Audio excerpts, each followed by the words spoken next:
The Nice House on the Lake, issue 10, James Tynion the Fourth with Alvarez Martinez Bueno.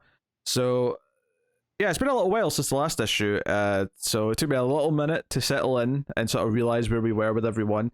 This issue largely revolves around a lot of the characters testing their injury, like sort of immunity, where they heal right away. So they start shooting at each other and stuff like that. And then the other side of the whole thing is the introduction and flashback to the second artist, who's kind of now this weird obsolete character because now Reggie's back in the main house. But we spend a lot of time with Walter and sort of his control panel of where he controls everything, and how he's like sort of asking for advice from I can't remember the character's name off the top of my head. From Nora. From Nora, yeah. Nora's in there sort of learning how to do all this and asking questions about it.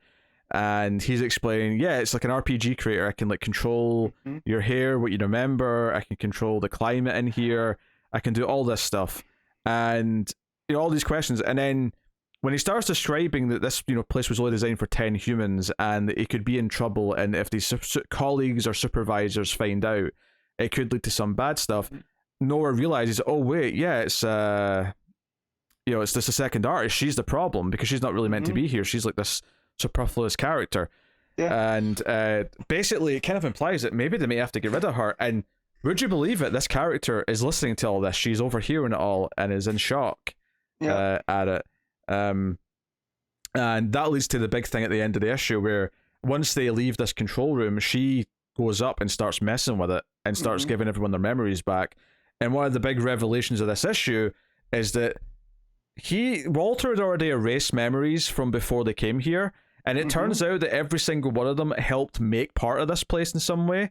You know, it turns out Nora, when she remembers at the end, we hear what she remembers. She's like, wait, I helped you design those controls. I helped that. And Walter freaks out because he's like, shit, what have you done? Because people are remembering things. Because when the other character starts messing with the controls and gives everyone their memories back, a lot of the other characters in the house start getting headaches. Like, obviously things are starting to come back to them. So this is way more control of them than I thought Walter had. Yeah. Right? I thought there was a lot more free will going on, but when he's talking about their, you know, their memories, how long it takes them to resurrect and all of that, I was like, oh my God, what is Walter? You know, like, is he like a demigod? Is he like an alien? Like, is he an extra dimensional? Like, this got a lot more serious than I thought. I was just excited because the idea of like effectively opening the hornet's nest, which is giving everyone their memories back. I thought that was really exciting, and especially this idea that all of them in some way helped him build this without realizing that's what they were doing. And then he's erased all of these memories of them helping. That is really fascinating to me. And obviously the other side of it is that because the character's messing with the controls, and we've got these, like, there's a couple of the idiot characters like, oh, shoot me, and they're like sort of like, you know, healing from the bullet wounds.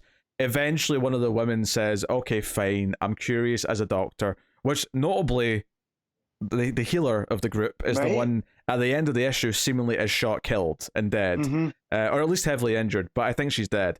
And it seems to be because they take this shot right after the control's been changed that stops the healing happening. And I don't know if that can be reversed after the fact. Can Walter's device bring her back after she's been killed when that's been turned off, or is that just her dead now? Yeah, I don't know. Well, and it seems that each of them were meant to play a role too, right? So we get to that page where it explains what they all do, you know, and it's not the terms that we had seen that were on like the cover, you know. So yeah, the fact that now that we're gonna have two artists and no doctor, I'm sure is gonna get Walter into trouble, right? Like, you know, so, whew. Well, big reveals in this one. Yeah, I think he was already in trouble. He was just hiding it as best as he could up until now. So no, I am fascinated by like, because clearly this sort of, we get another glimpse in this issue of this like future where things have all went to shit, and it's like they're still in this area, in this biome, wherever it is, but it's like post-apocalyptic and they're all older. clearly this seems like the start of the dominoes falling towards that future to me, Right. because now they're all going to know, and what are they going to try and do to Walter? Are they trapped in here and Walter's dead in the future? Is that what it is? Or is there some kind of like pro Walter group versus an anti Walter group? Because some of them, because I'm not necessarily saying Nora's siding with him, but it does kind of feel like as they're getting towards the end of the issue, before she gets her memory back at least, it does kind of feel like she's trying to help solve the problems with them and starting to be a part of the decision making. Yeah, because Walter's still her like friend, right?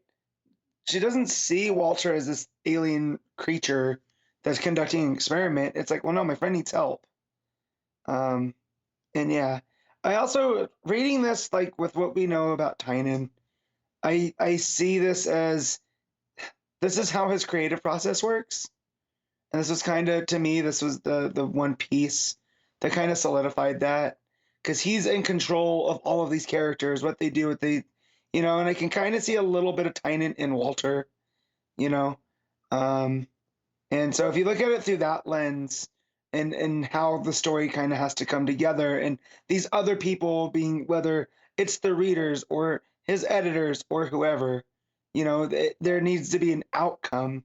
So it's kind of that cabin in the woods vibe, right? The old gods are kind of the viewers, and all of that. So I think that's an interesting way to look through this. Through a meta lens rather than anything literal.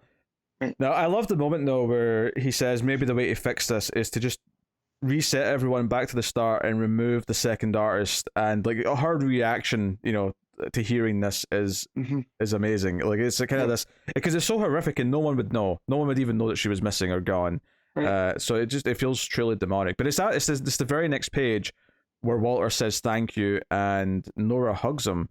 Well, he hugs her, but then she sort of says yeah, almost like, well, she's kind of still obviously trepidatious about the whole thing. It does kind of feel like there is still some of that friendship there, and that maybe she is still feeling that bond in some weird way, even though she knows about all this. Maybe him opening up and telling her all this is like making it feel a bit more real and making it feel like, oh, in some way we are still friends, even if all of this.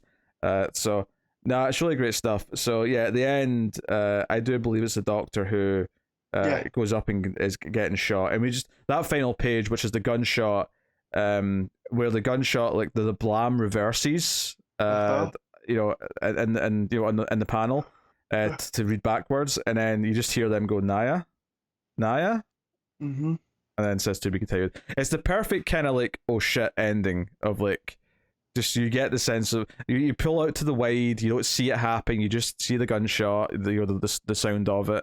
And just the tranquil surroundings as like the panic is clearly setting in. Perfectly done.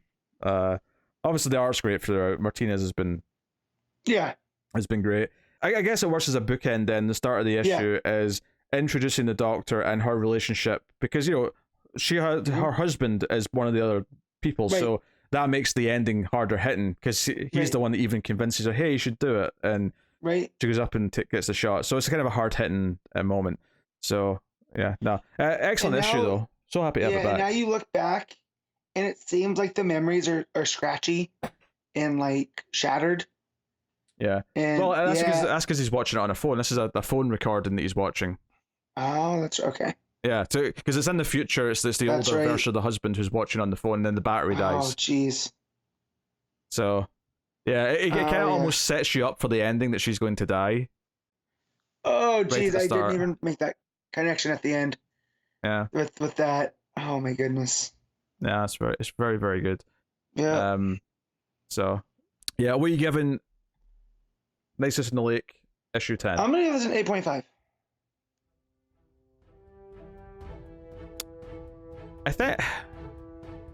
I think the ending worked so well in the way it bookended. I'm going to go with a 9. I think it was excellent. Okay.